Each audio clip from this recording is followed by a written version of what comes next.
Everyone to Haven and Four. As always, I am subject. I have Torgo and Robert with us. We're here to talk about a James Cameron movie, Yeah. Aliens. Best James Cameron movie. I've kind of grown on this alternate artwork. I think it helps that this movie didn't really have, like, in my opinion, an iconic poster. This works, I think. Yeah, I guess there's that poster of just Ripley holding Newt, and they're like among all the eggs. Well, Yeah, I mean, like, that's what this is. It's just like at a different angle because you No, still got yeah, her but holding her to her and the other. Yeah, but I don't know. I'm fine with either cover. Yeah, it's not like say like Alien, where they changed the cover Yeah. for the 4K as well, and it's not as good because that cover is iconic. That is an iconic poster. Yeah. Yes. And I think the VHS tape of Aliens was just the black case with just the blue Aliens logo, and that was it. So that like didn't have a poster at all, but it still looked kind Yeah. of cool. I kind of like the minimalism of that one, where it's just the logo. I kind of like that one. Yeah, no, that's great. Torgo, give us a plot summary for Aliens. So, Aliens is the sequel to Shocker, Alien. This time there's an S at the end, so there's more of them.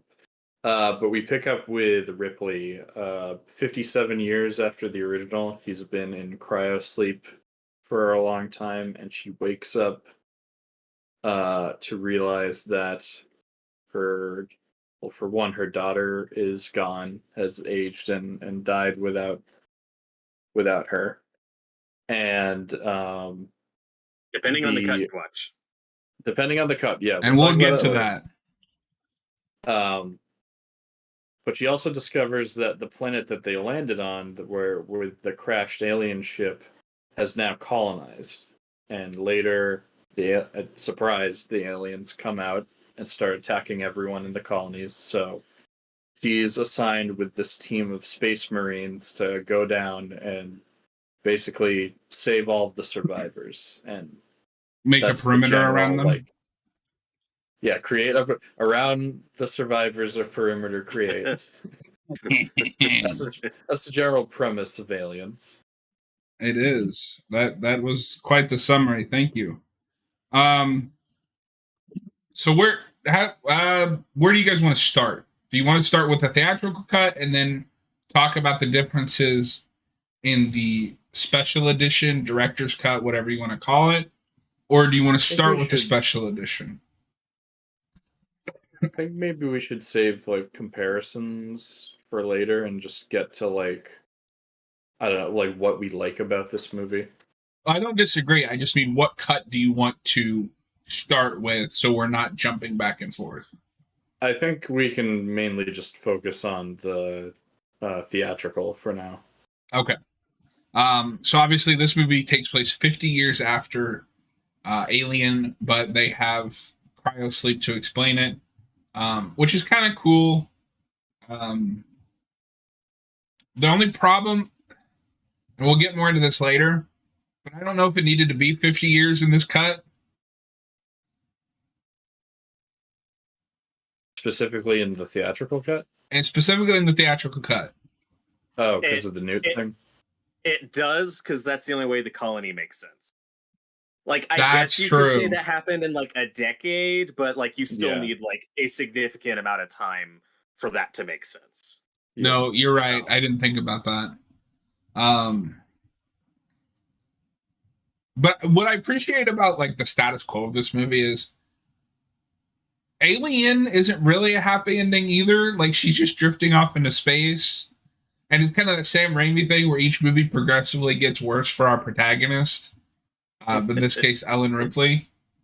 But also, like, Evil Dead 2 is kind of the best balance of, like, she's a badass, but things keep getting worse for her.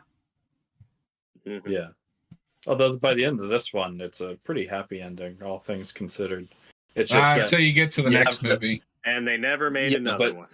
Yeah, I was going to say, retroactively, because of what we know what happened in the next one, it's not so much a happy ending. But like she's got a new family, she's got a new daughter.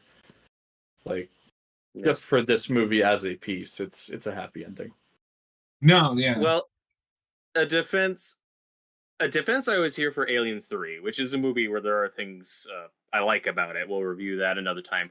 But a defense I always hear about like why it should be so dour and depressing and stuff is like, well, it gets back to the tone of the first movie. The second one was the crowd-pleasing happy ending. And I don't know, the first one, like, it's dark and there's definitely that Lovecraftian horror atmosphere to it.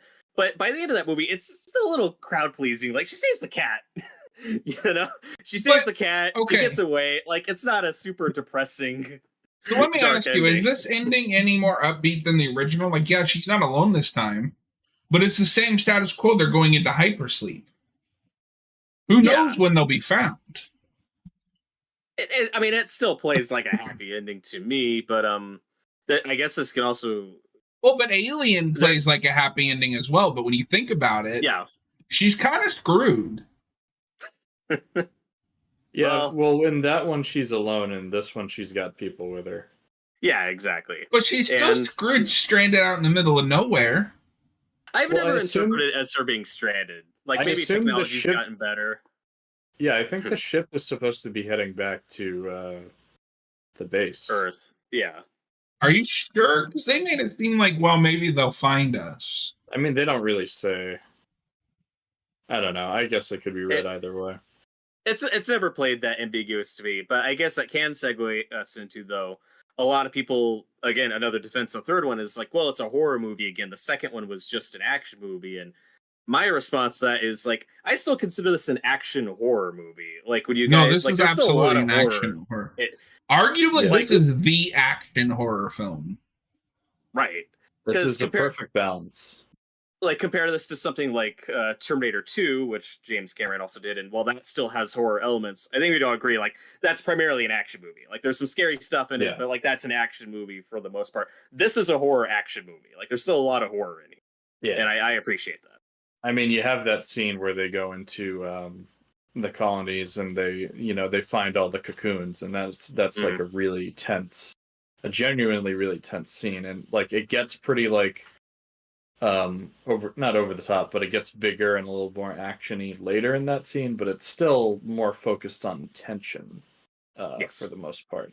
Also, Noah, I just have to say, I love your like neon background. I don't know. This is random background on Discord. I got tired of the city one. Don't shatter the illusion, man. I'm hacking into the mainframe. In a lot of ways, when people are talking about Alien, even now, this is the one they're thinking of, right? Like, there's so much of what this series as a franchise is now in this movie versus, like, Alien. Yeah. I mean... It's arguably the most popular one. Which is sad, because the first one is better. I love them both pretty equally. I still don't know at this point. I love them both. But yeah, this one's arguably the more iconic movie. I guess in the original you have the chestburster scene, and obviously there's chestburster scenes in this one, but like that's like the big thing from the first one. Where in this, I think most people kind of think of just like the Marines and get away from her, you bitch, like a bunch of other quotable lines. Game over, man. Yeah, the alien queen. Game over, man. Game over. Well, and the first one does have like a top 3 most iconic movie tagline though. In space, no one can hear you scream. That's great. Oh, this one's got a good tagline too. This time it's war. That's a good tagline, but that first tagline's like top 3. Oh, they didn't put that on the Blu-ray. It's not on a lot of the covers or posters. This is the Blu-ray I have. I love this little box. Oh, that is a good box set. And I like the cover. It's Ripley and Newt, but got the Queen. You've got the third best Alien movie. We'll get to rankings later. But if you put Resurrection over this, we're gonna have some heated arguments. Oh God, I don't even want to think about Resurrection right now. But it's the third best Alien movie. So anyway, what do you think is the second best? The cast in this movie, I think, is great. I'd argue that this is probably the most iconic supporting cast, and maybe the best supporting cast out of the whole franchise. Yeah, I really like this. The Marines, they're all very likable. Like they're probably the most iconic. You got Bill Paxton and Michael Biehn and Vasquez and Bishop too. Did you realize that Vasquez, because that's the woman Marine, right? Yeah. You realize that's the stepmom from Terminator 2? Yes. Oh, I had no idea. Somebody told me that when I was watching the movie, because I watched both cuts. I can see it now. I was looking at her and I was like, I kind of see it, but like, I also kind of don't.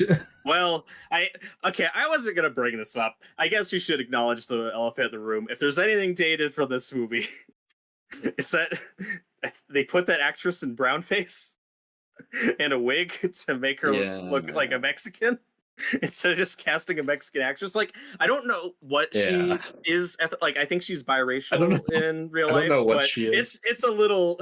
Whoa! You don't know what she is? Why isn't she just a human? No, but yeah, Robert, she's a human. Her name's Jeanette Goldstein, and she's great. Even if it's questionable casting, I still love Vasquez. She's awesome, and she's also in the vampire movie Near Dark with Bill Paxton and Lance Henriksen. And that movie is freaking awesome. If you can find that movie, watch it. We were going to review that at some point. Maybe we'll try to actually do it this time. But yeah, because it left Shudder before we could do it. I ended up watching it on the Criterion channel. Yeah. Oh, but nice. John, you were going to make a point about the cast. I think I interrupted you. But I think my biggest problem with saying it's the most iconic is really it's just those, like maybe those two or three. Like the Marines, half of those Marines are forgettable cannon fodder.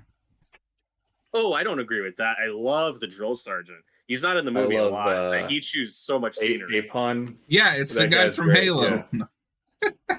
Yeah. No, there's a character in Halo that is clearly that guy. That was some trivia I read. So that is like he wakes up from cryo sleep, puts a cigarette in his mouth. It's like my mom's favorite scene of the movie. Immediately cigarette or cigar in his mouth. Yeah. And Vasquez has a friend, and like he's fun. Like he dies quickly, but you buy their friendship. And I don't know. You got Michael Biehn in this movie, who's great. Obviously, Bill Paxton. Like in terms of just like the mainstream recognizability. I mean, maybe not now because this is kind of an old movie, but like generally speaking, I mean, you've got. Have you ever seen that really old movie Alien? Yeah. Oh god. Okay, Peter Parker. It's getting up there, but it's great. But yeah, I mean, I don't know. This cast is pretty iconic. Like Paul Reiser, like he's a big '80s guy. Now in Stranger Things. I think I just find this cast a lot more likable. Like, it's hard to compare because I do really like the cast in the original movie, and I like. It's kind of going more. It's going for a bit of a different thing where those kind of feel like real people. Yes, and like I talked about. These are cartoon characters.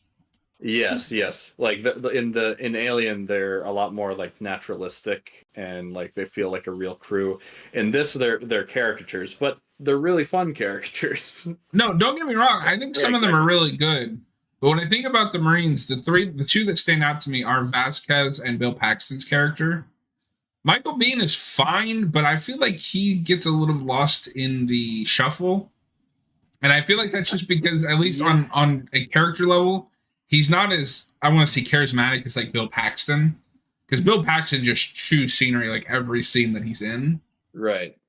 And the sergeant guy is fine.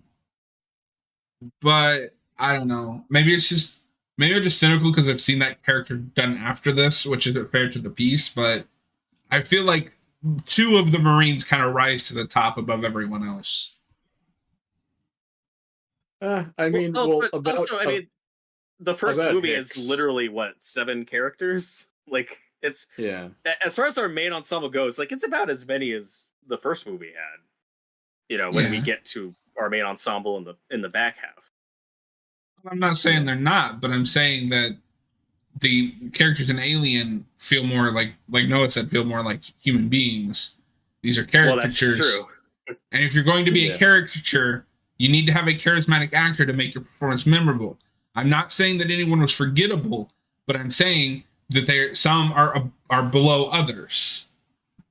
See, and I don't know if it's just because I don't know. I really like Michael Biehn, and I think I would call him a charismatic actor. And I think I'm with you a little bit on the character himself. Like, there's not a whole lot to that character, but I don't know. I think Michael Biehn has just a really good like screen presence. Well, he's the level-headed one of the group, and he's a support character to Ripley. I mean, he's there to help Ripley and serve her story. You know, he's not treated as an equal. I think he works better in something like Terminator, where it's really just him and another actress, and he can play a different type of character.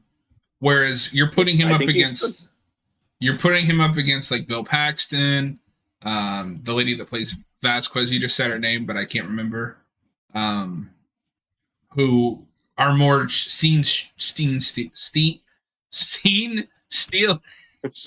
I've been drinking a little bit. Shut up. I don't know. I mean, he's more of the everyman of the group, and I've always really liked him in this. Well, but I think that's part of the problem is we already have an everyman with Ripley. Yeah, but you need someone like that from the military, from the Marine side. Like I like within that group. I think he balances them out. I don't know. And I love the cast of the first movie. Like, they are all cast. I think he's bad. I just think he gets overshadowed. I don't know why I'm getting flack for this. I'm not trying to give you flack. I just I put him really up against Bill Paxton. Who is remembered more? Well, Bill Paxton definitely, but I still like Hicks. But in the first movie, like Harry Dean Stanton's great. I love him, but he's also not in that movie a lot. He's taken out early. Like, they're not. Some are still more memorable than others. Like, it's the same thing with this movie. Like, we're just saying, like, it's so some get overshadowed by others. You're literally agreeing with me while also saying I'm wrong. But that I'm not agreeing with you, because I still like him. I still think he stands out. He just doesn't stand out as much as, you know, a few of the heavy hitters. Like, but I think he's really good. I'm just making the statement that he gets overshadowed by the other cast members. But, okay, all we were talking about really, yes, let's move on. But we were just saying, and we stand by this, that this is arguably the most iconic cast ensemble of the movie. I think this is probably my favorite cast of the franchise. It's this and the first one. Like, they are both. Like, and the first. I don't know. Alien Resurrection is pretty high up there. You got Ron Perlman. Can we just I love Ron Perlman. Not until we have to talk about that movie. But that movie's fun. I don't know what's your problem with that movie. Let's stay on target. So the main crux of this movie is obviously Ripley and Newt.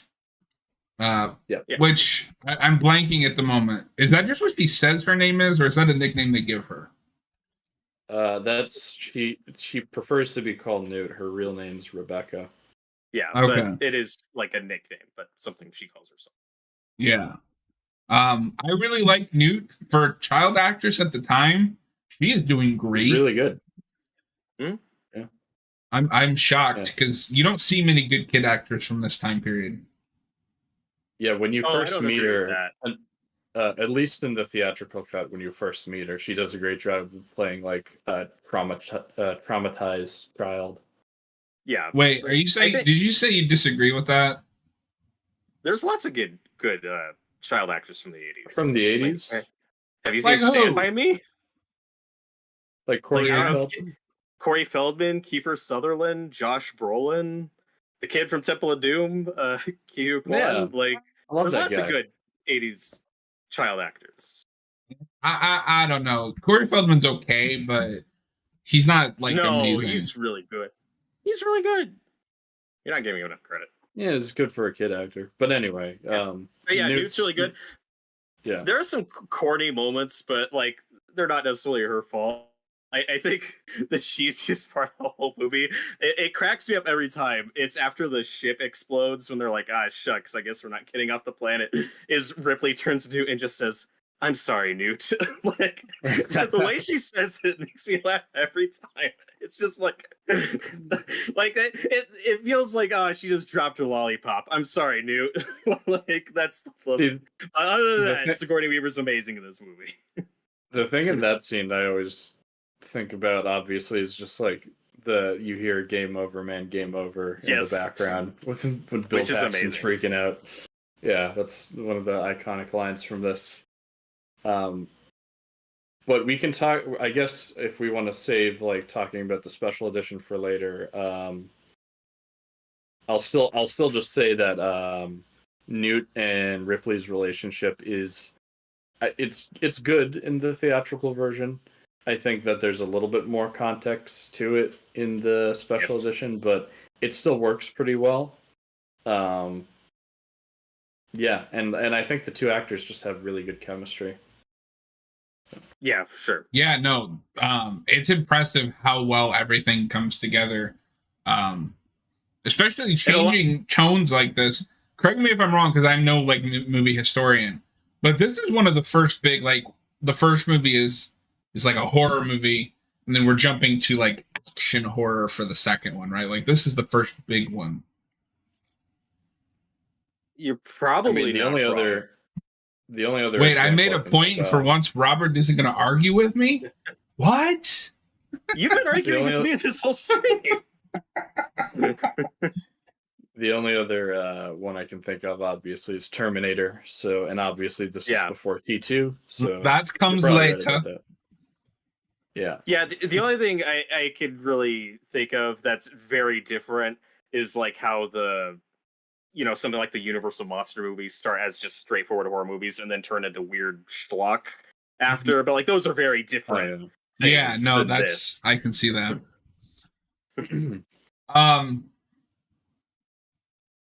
This movie looks great. Like, Yes. so Yeah. Noah and I watched the 4K because I believe you got it as well, and all we'd heard is complaints. But man, it felt like watching this movie for the first time. Although it helped that I was watching it the first time I watched it was a cut that I hadn't seen before. But man, it looks beautiful. I mean, I don't know if this is like a controversial thing to say, but I honestly think this is the best looking version of this movie. I kept hearing stuff, and I also bought the True Lies 4K, and I haven't looked at that yet because I haven't seen the movie yet.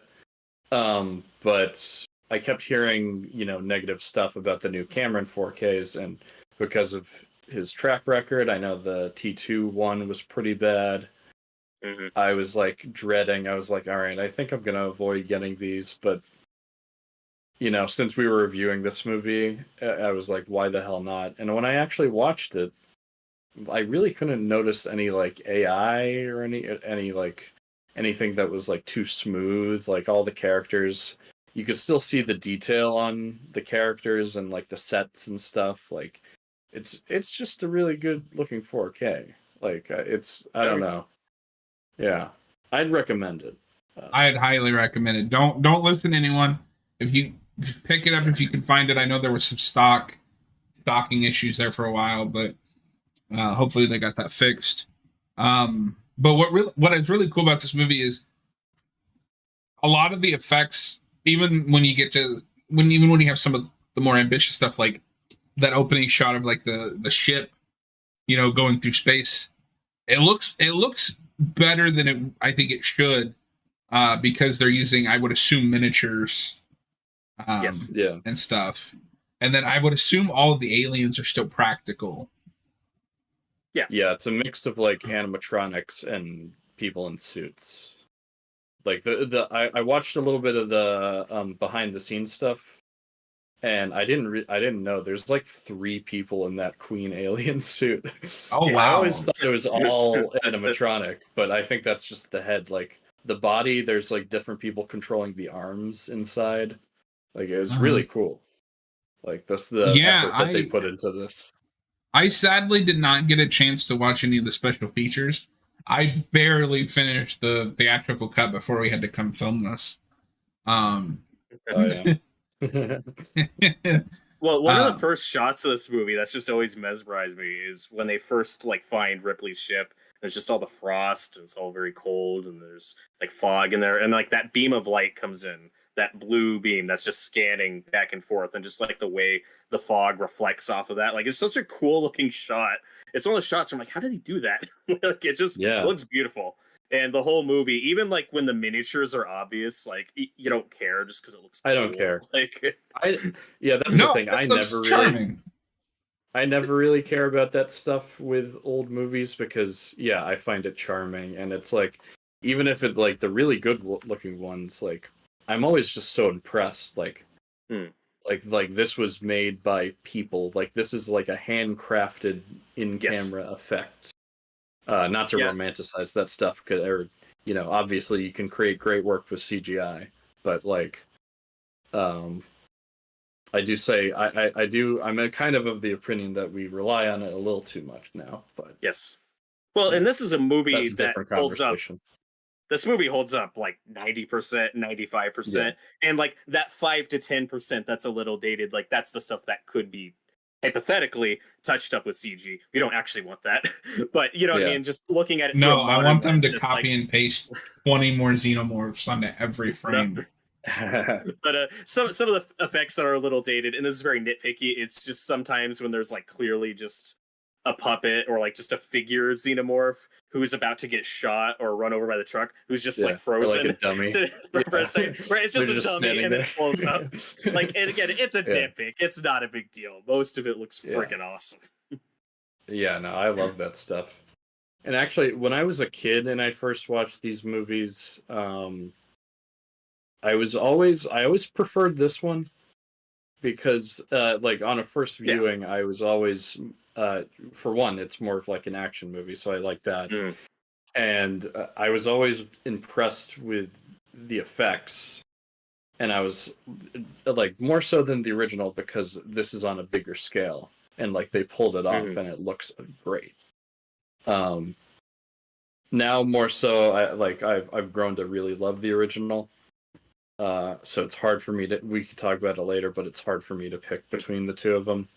The first one's better. But yeah, it's easy for you to pick, but yeah, I mean, like, I think this is just a visual effects marvel, and it's like one of the greatest looking like sci-fi action movies I've seen. A technical masterpiece, I would call it. Yeah, definitely. No, it's really impressive because on paper, if you just like handed me the script, I'd be like, this is a terrible follow-up to Alien. Like, what are you doing? But then you see it and it's like, oh, no, this actually kind of works. Interesting. Yeah. Well, because what I like about Alien is the claustrophobia and the scary factor of it and the unknown of space. And this one, and I'm not saying this to be as a bad thing, it's just true. They're just bugs. Well, yeah, I mean, it's going for a different thing. And I actually for some of the like behind the scenes documentaries I watched, they were interviewing the producer, Gail Ann Hurd, I think her name is. Yeah, and she said that their approach for this was very much not to do the same movie again. Like her and James Cameron wanted to do something that like expanded on the original, but was a different kind of tone and just like a different movie. So they didn't want to do like a remake disguised as a sequel, I think is the terminology she used. And I think this movie is really successful at doing that. And I've always really admired franchises that like shake it up between sequels where they kind of feel like it's a different genre every time. Because like, I don't know, I as much as I love the first Aliens, I think you could do a sequel to this movie and have it be more that claustrophobic tone, but it might just come off more as a remake. Yeah. Well, and it's funny that that's what they were going for, because that's almost kind of what they made. It's usually what a lot of bad sequels are. It's just the first one again, but bigger, and there's more of it. But like in terms of major plot beats and like the skeleton of it, this is a movie that does rehash a lot of the first one. They go to LV-426. There's the chest burster scene. There's the aliens loose, and then there's run around with flamethrowers. And then you get to the end, and you think that Ripley got away from the place that has to explode, and then an alien got on the ship, and now Ripley has to fight an alien and shoot it out an airlock. Like, it repeats a lot of the same beats of the first and it movie, ends with them going into and it has the same final shot. And it begins with them going into hypersleep too. That's or true. Coming out of hypersleep. Yeah. Yeah, there's a lot of repeating, but just enough new elements and things that they mix up, like having an android character, but this time he's not the bad guy. Like, that's a good subversion. Yeah. So it does a really good job of adding just enough new and mixing stuff up. So it's not like obvious on first viewing, like what is being repeated, and just kind of doing the first one again. Well, so in that way, I think this is one of the best examples of a sequel, because it hits a lot of the similar beats as the original and like kind of expands on the lore and stuff like that. But it does something completely different, and it feels like a different movie. So it's like you're not feeling like you're having the same exact experience as the first one. And most importantly, Ripley feels like she's evolving as a character, even though she goes through a lot of the same stuff. There still feels like there's growth from her. Yeah, definitely. So yeah, I mean, I think this is, honestly, it's kind of grown to be one of my favorite sequels of all time. It is up there as a top tier sequel. I guess we finally found what Cameron is good at. Great sequels. Oh, so the Avatar 2 is really good? I haven't seen it. It's all right. But I mean Cameron when he wasn't a hack. I like True Lies. I like The Abyss. I like the first Terminator. Which is when Cameron wasn't a hack. We're not going to have the Titanic, was it 30 years ago conversation again.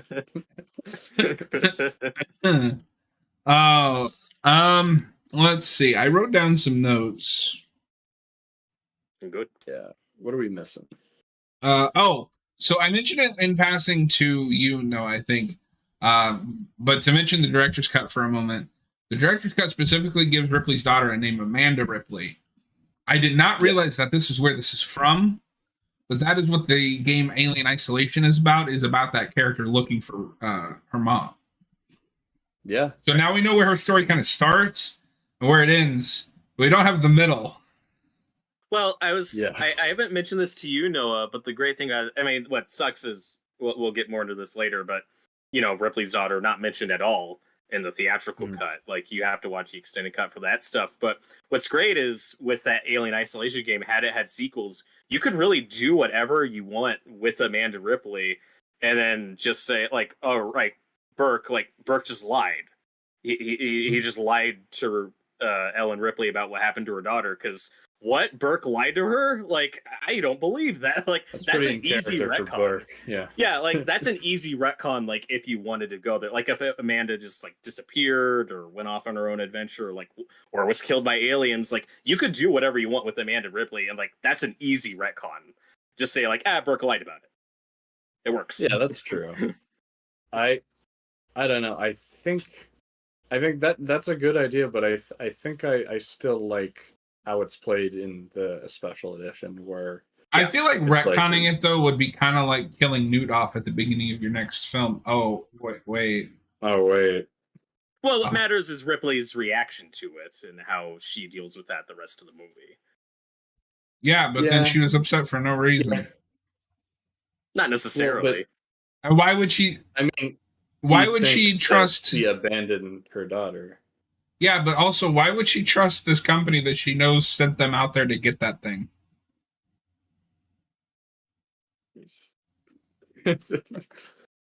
I don't have a straight answer for you. It is over 50 years later.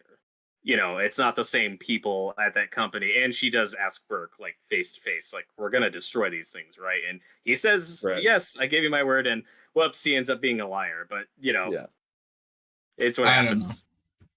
No, she only agrees to go think that's because they lose contact with the colony. Like, I think it works. No, what I'm saying is, and I'll swing back to that, but I think that stuff is some of the weaker stuff in the script. It feels like we just have to have that happen so the movie will happen.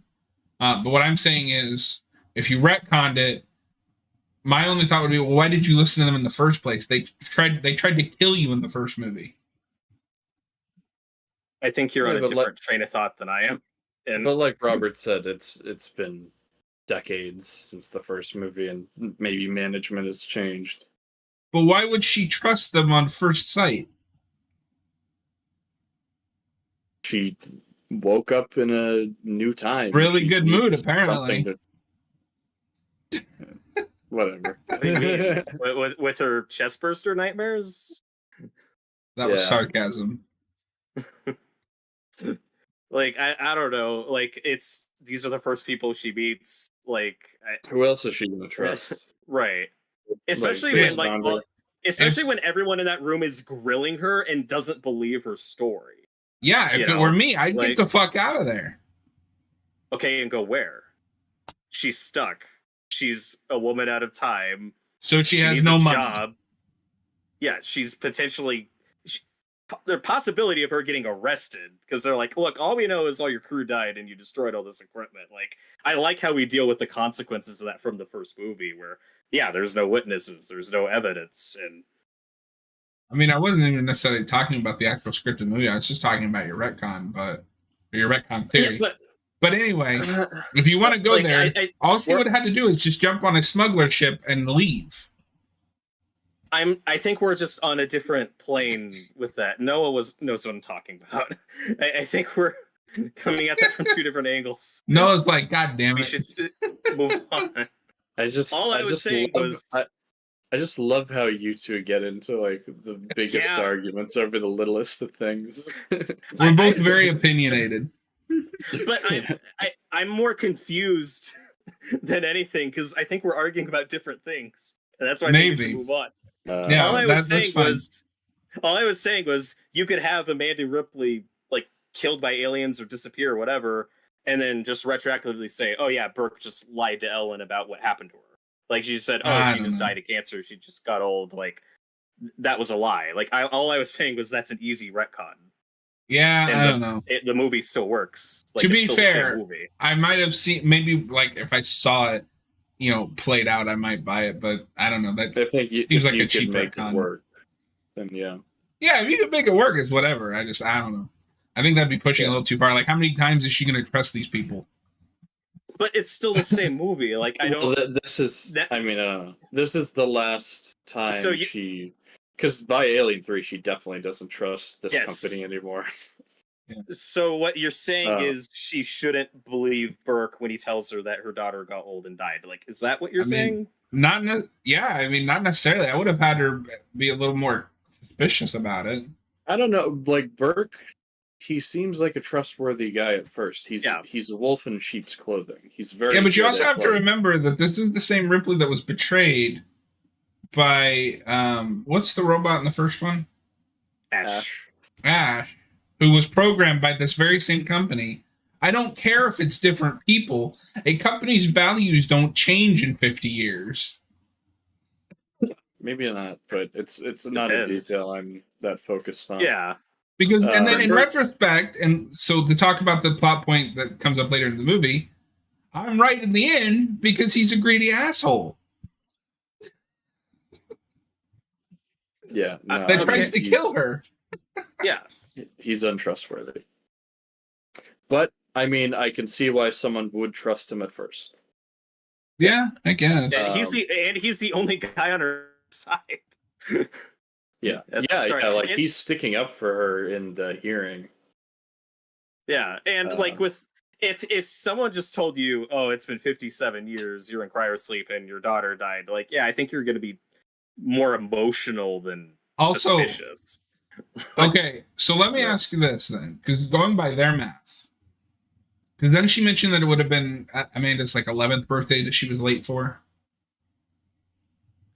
Maybe that sounds about right. She was around that age. Yeah. Okay, so she was 11 years old, and it's been 57 years. So she was only 68 years old. Yeah, I think she had cancer or something. Oh, is it? I can't remember.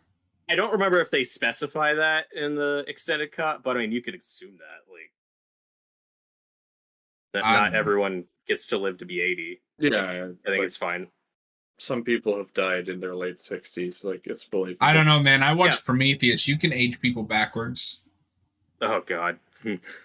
Should we use this opportunity to segue to the special edition, though, since we're talking? Yes, we should. should. And I think the photo when you see of old Amanda Ripley, I think that's Sigourney Weaver's mom in real life. Wait, she's a picture of her. Wait, what? There's a resemblance there, yeah. Old Amanda Ripley. Oh, I think that's Sigourney Weaver's mom. Okay. Well, you just threw me off because like this picture of old Sigourney Weaver. It's like, wait, what? Did I say that? I may have missed it. Okay. Yeah. There's the photo of old Sigourney Weaver in this movie. They photoshopped it in. They used an AI on her face. They used face app. That's what they did. So the special edition, which I'm just going to come out and say is the definitive edition of the two cuts that we have. I still think there is a third definitive cut to be had, but of the two, I think there's too much missing from the theatrical cut that's in the special edition. And some of the stuff he cuts really undermines the emotional core of this movie.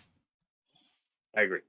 So for me, I think it's really two scenes that you need in the theatrical cut that shouldn't have been cut. For one, it's the scene we were just talking about Amanda Ripley.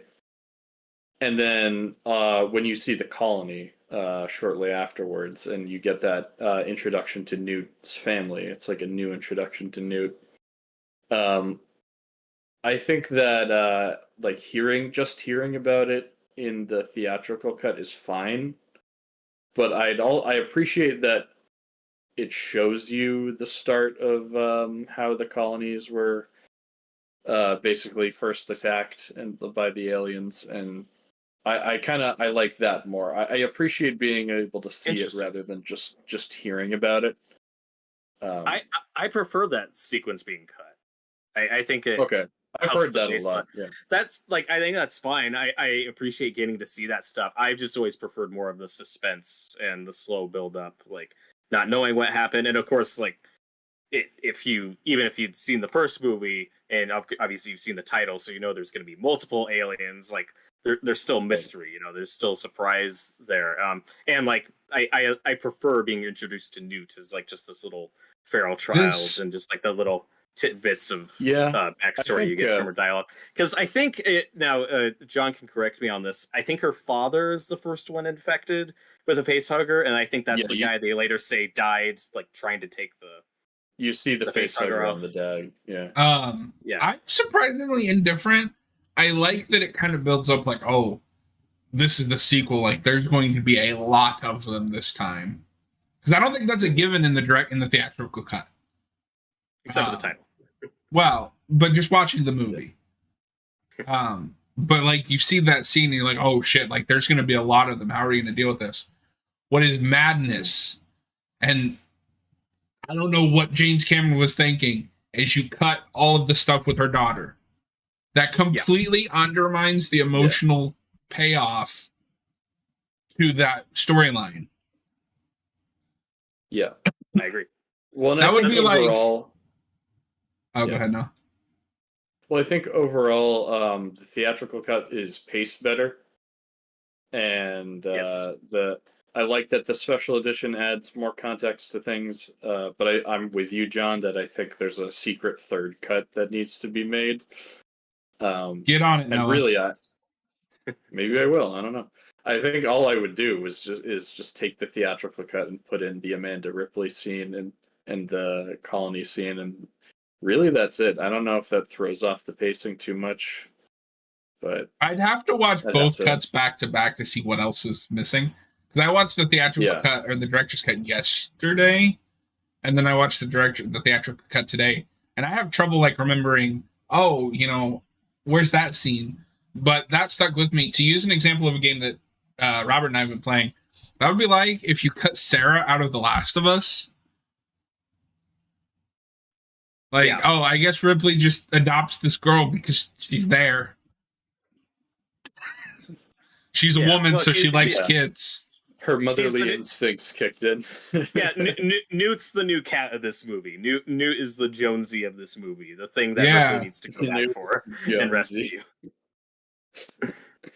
But yeah, I can think of a couple scenes that are missing in the theatrical, and the theatrical version still plays great. It's paced really well, but once you see I'm that gonna get extra some stuff, flack it's when like, we get to our scores. oh, I was okay. But like I said, the theatrical cut still works. But Torgo and I disagree on the colony scene. I think that's fine being cut. I just think it helps with the pacing a lot, removing that.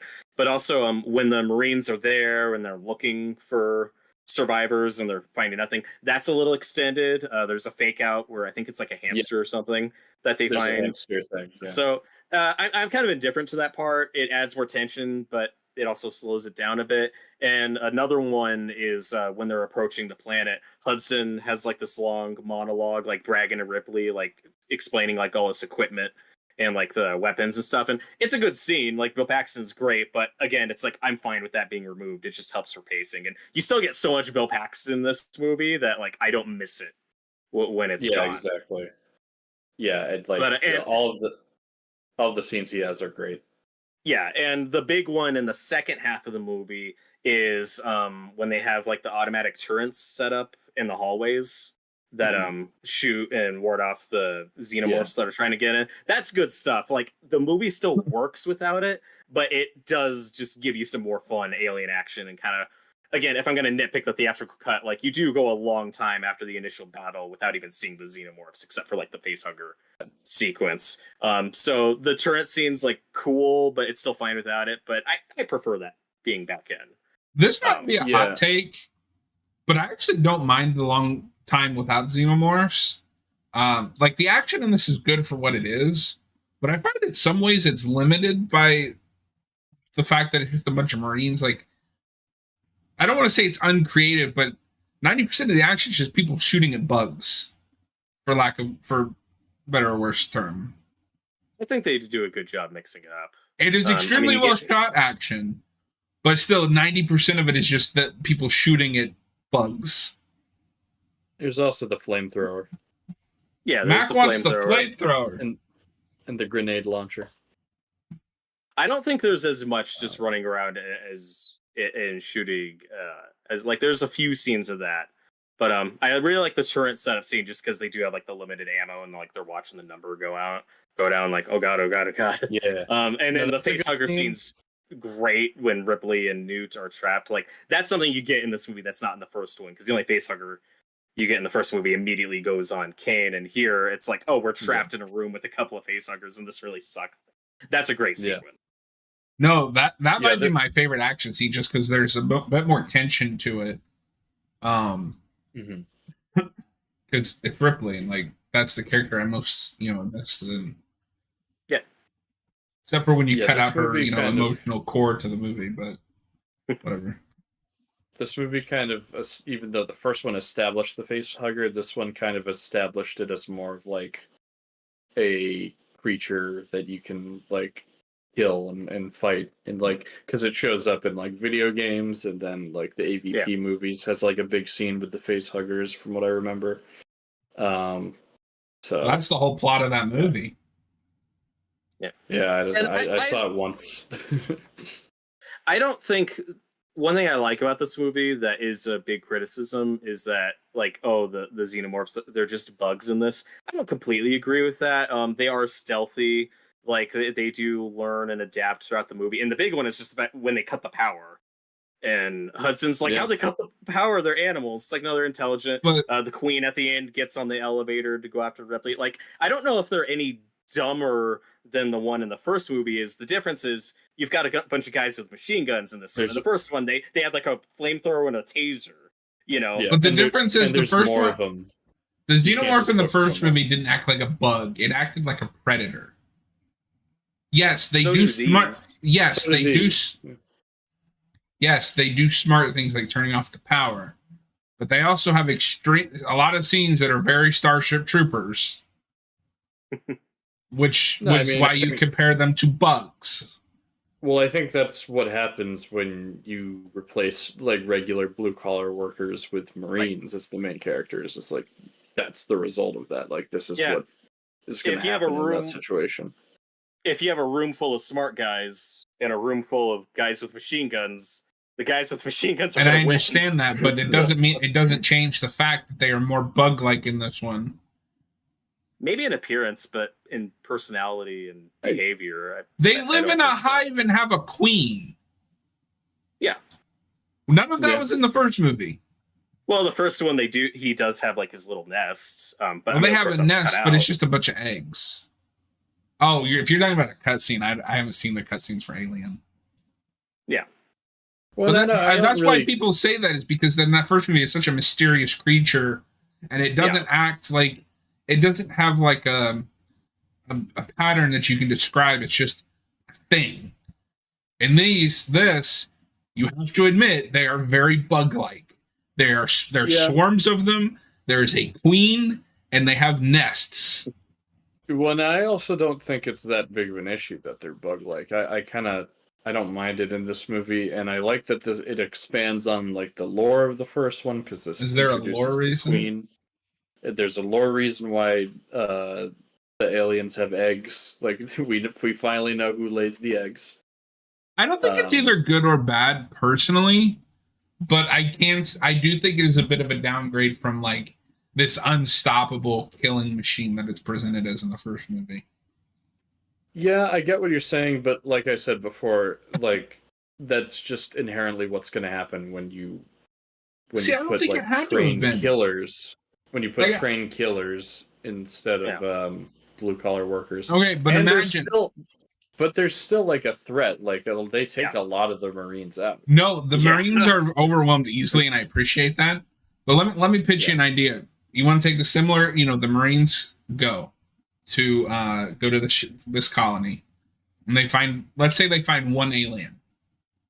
They think, oh, we can handle this, but they don't realize that it's an unstoppable killing machine, like in the first movie, and it picks them off one by one. The unstoppable killing machine that was shot out of an airlock with a harpoon gun. But if you remember, just shooting it out of an airlock didn't kill it.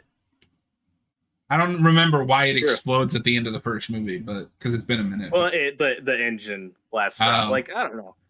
Yeah, it took an engine blast to kill just one of them. Yeah, and they had no weapons. That's all Torgo and I were saying is like they just had a flamethrower and a taser. Like they were limited in their resources, what they could do. And one thing I appreciate. So don't make your protagonist Marines. But that's what the movie is.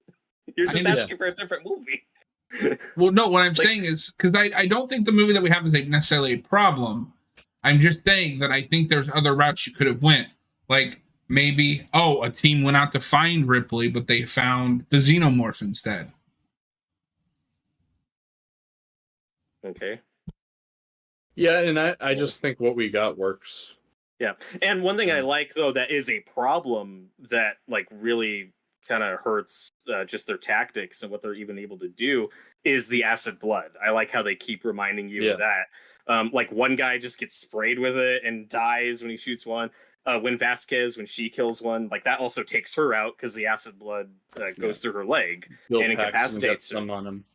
Yeah, and then Hicks like gets incapacitated with it, so it's like even when Ripley is the only one who like kind of comes out of the movie unscathed, and it's a little I knew it was fine.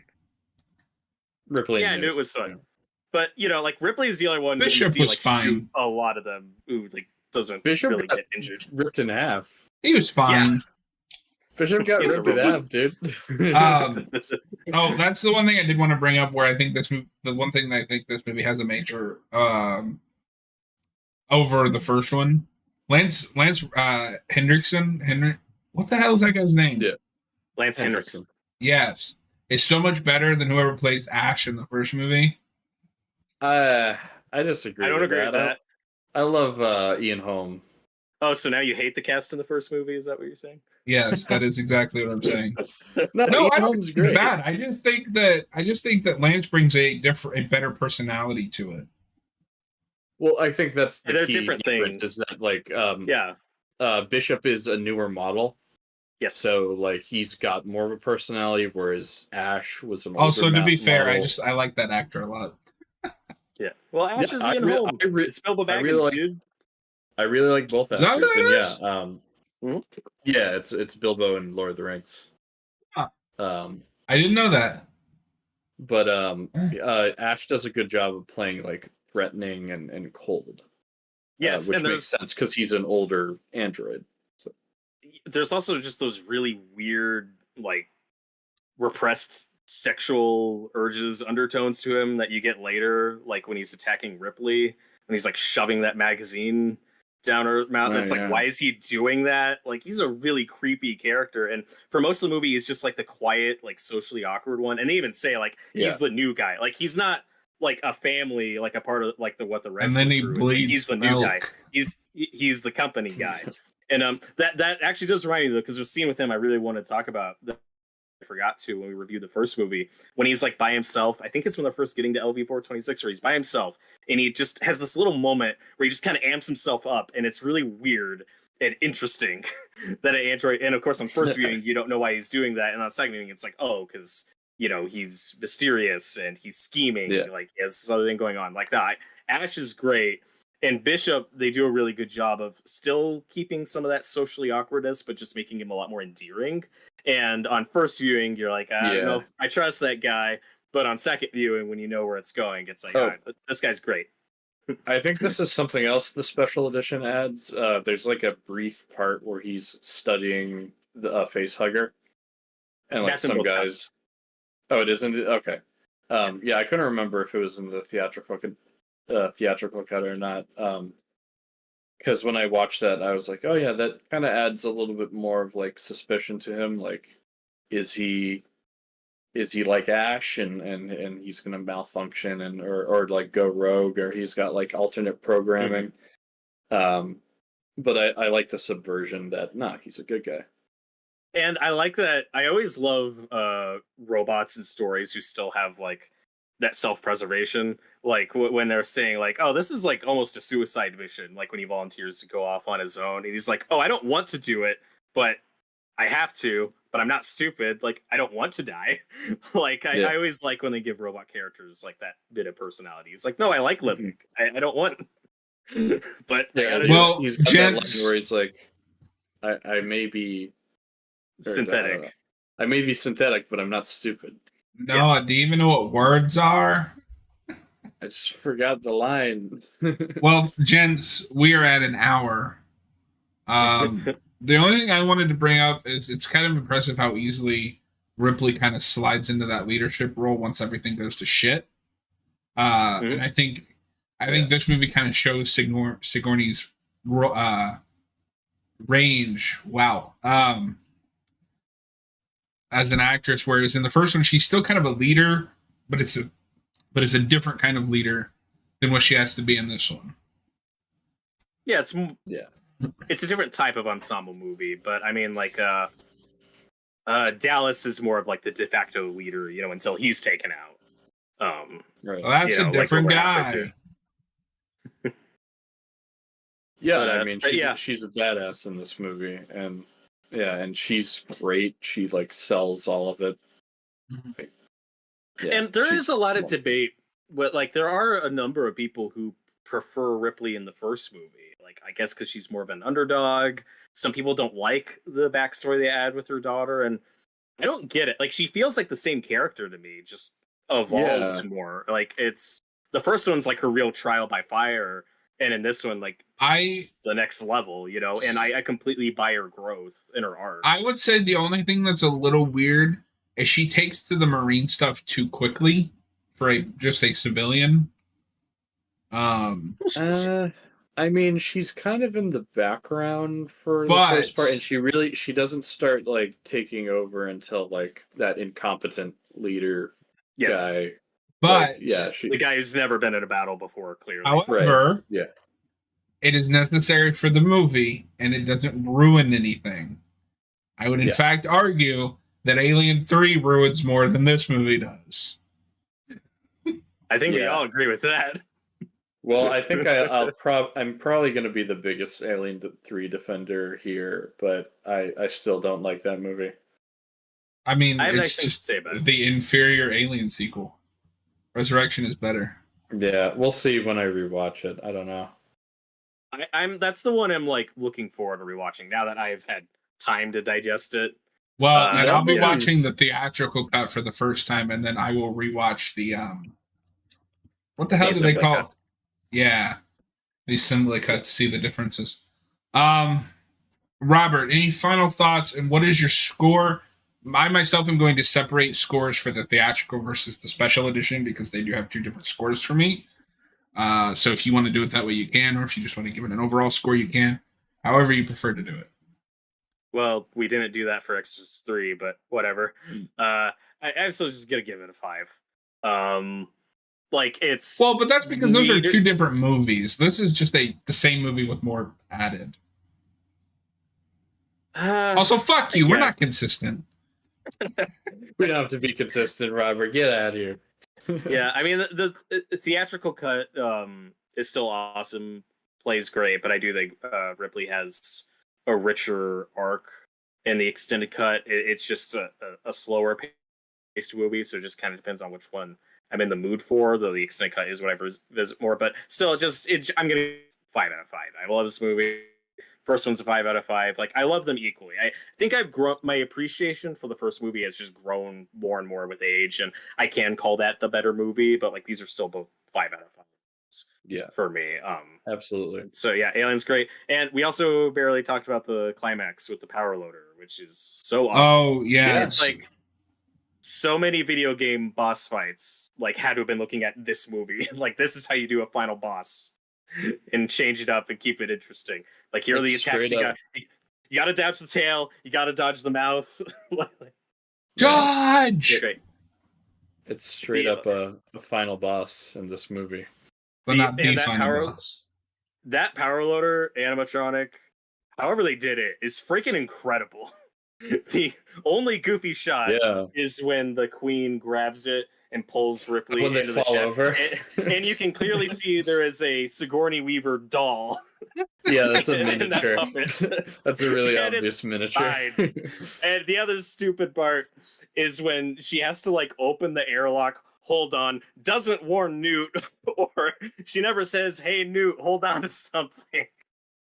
Which everyone's getting sucked out of the airlock. And then for some reason, she has to climb out of the airlock and close it at the top because screw you, we're going to drag this tension out for 20 more seconds. It's a nitpick. It's fun. And it has one of the best like one-liners in action movie history. Get off her, you bitch. Get away from her. Get away. Yeah, whatever. Shut up. Actually, it's get away from her. Yeah, Robert just actually'd me. I did.